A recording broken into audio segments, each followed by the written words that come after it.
On the south side of San Antonio is a bridge to be the home of the Donkey Lady. Some say she's a ghost, while others say she's a living creature, half donkey and half human. The Donkey Lady Bridge is at the end of Jet Road, before it runs into Applewhite Road. She is said to live in these woods around the bridge and jump on your car, damaging it with her hooves if you park there too long. Most who have lived in San Antonio has heard the legend of the Donkey Lady. Several stories detail how the Donkey Lady came to be and how she became part donkey, part human. As one story goes, back in the 50s, a young woman had been in a fire that her husband started in their house. The woman lost 2 children in that fire, and she was left horribly disfigured. It was said that when she ran, screaming from the building, she fell to the ground and her arms and legs were so badly burned that they snapped off, leaving her with blackened stumps for limbs. They looked like hooves. Her face was so scorched by the flames that it melted, and her skin got droopy and baggy, making her look like a horse or a donkey.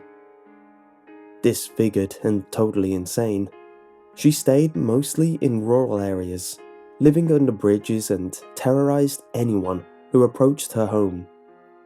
She lurked in the dark woods near her home and pounced on unsuspecting victims. All the children in the area heard the story and spent dark summer nights imagining exactly what she looked like. One family, a father and 2 boys, were passing through San Antonio on a camping trip and made the mistake of stopping near the Donkey Lady Bridge to set up their tents and do some fishing. The group pulled up to a weed-infested area off a dirt road and began to make camp. The 2 boys were unloading the pickup truck while the father found a suitable spot for the tent. While unloading the truck, one of the boys heard a rustling in the weeds nearby. He told his brother, who in turn called out to their father. The 3 of them watched the tall weeds beneath the trees bend under the weight of what was apparently a large animal. Then they heard an odd snorting sound and heard hooves clomping on the gravel. The 3 of them got scared and quickly threw the tent, sleeping bags, and gear onto the back of their truck. While packing up, the father spotted something out of the corner of his eye as the weeds shook nearby. The thing hiding in the bush seemed to be heading for the road, the only exit, as if it was trying to cut them off. The father urgently shouted for the boys to get in the truck, fast. All 3 of them were in the truck in a flash, and the father started it up. He put the truck in gear and was just pulling out onto the road when something large and black burst out of the weeds and landed right in front of them.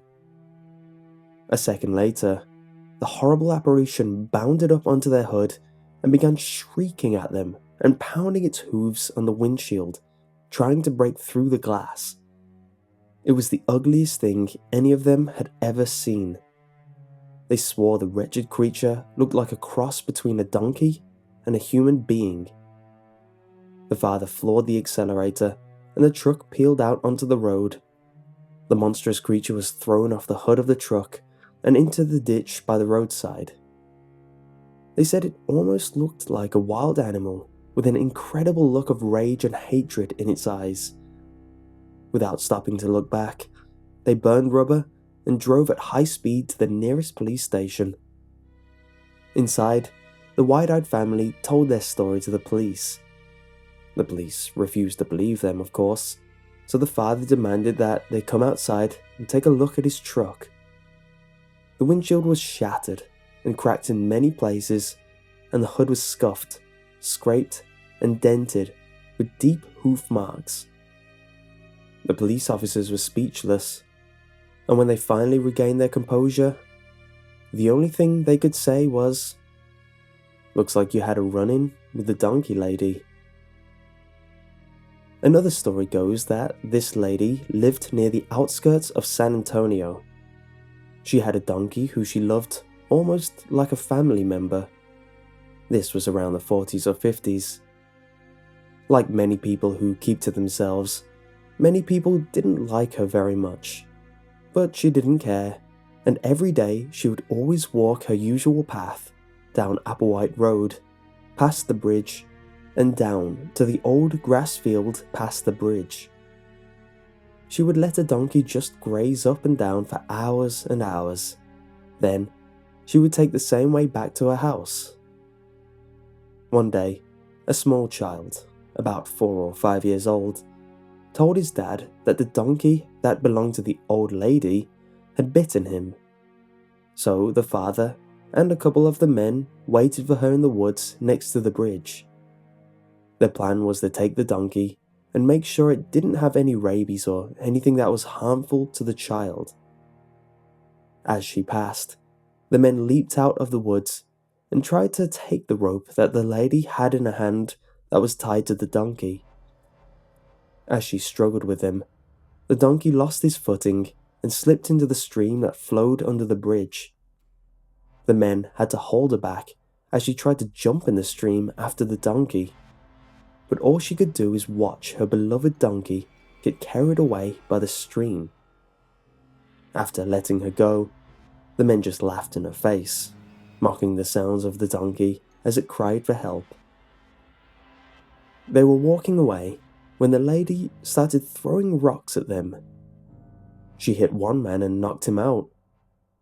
That's when the other men grabbed her and threw her into the stream.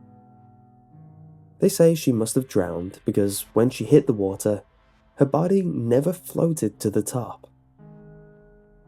Legend has it that when you park your car next to the bridge at night with your lights off, her spirit gets angry because she thinks you were there, waiting, like the men were to get her donkey. They say the first thing you hear is hooves clanging on the floor. Then, if you don't leave after the hooves stop clanking, rocks get thrown at your car from all directions. The spirit of the woman and her beloved donkey combined into one and now angrily roam the area around the bridge. The donkey lady ghost is said to have enormous strength, scary eyes, beastly screams, and rage that haunts any who bother her or come into her vicinity.